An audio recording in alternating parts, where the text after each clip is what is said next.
New express news 24 ताजी बातमी ताजी चर्चा सर्व घडामोडींचा अचूक वेध घेणारं न्यूज चॅनल।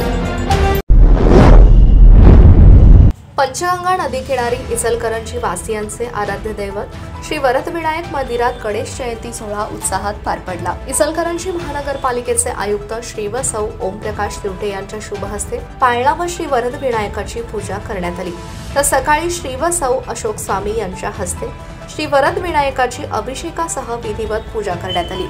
इचलकरंजी येथील पंचगंगा वरदविनायक मंदिरात गणेश जन्मसोहळा, पाळणा गीत आदी कार्यक्रमांनी आणि गणेश भक्तांच्या साक्षीत गणेश जयंती पारंपरिक पद्धतीने मोठ्या उत्साहात साजरी करण्यात आली।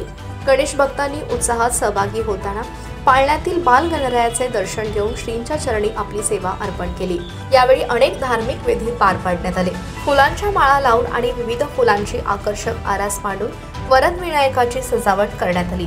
शहरातील नदीकिनारी श्री वरदविनायक गणपती मंदिरात आकर्षक विद्युत रोषणाई धार्मिक कार्यक्रमासाठी सज्ज करण्यात आले होते।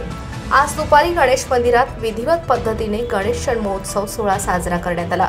तसेच गणेश याग, श्री अभिषेक, पंचामृत आरती, प्रदक्षिणा, गणेश आरती असे धार्मिक विधी भक्तिमय वातावरणात पार पडले। जयंतीच्या पूर्वसंध्येला विद्युत रोषणाई मंदिर न्हाऊन निघाले होते। भाविकांची सकाळपासूनच मंदिरात रेलचेल सुरू होती।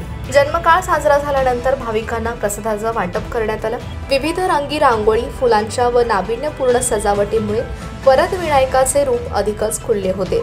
या ठिकाणी महिलांनी देखील मोठी गर्दी केली होती। जास्वंदीची फुले, दुर्वांचे हार व मोदक तिळांचे लाडू अर्पण करून भाविकांनी श्री गणरायाचे मनोभावे दर्शन केले। त्यानिमित्त उद्या बुधवार दिनांक 14 फेब्रुवारी रोजी दुपारी 12 वाजता महाप्रसादाचे आयोजन करण्यात आले आहे।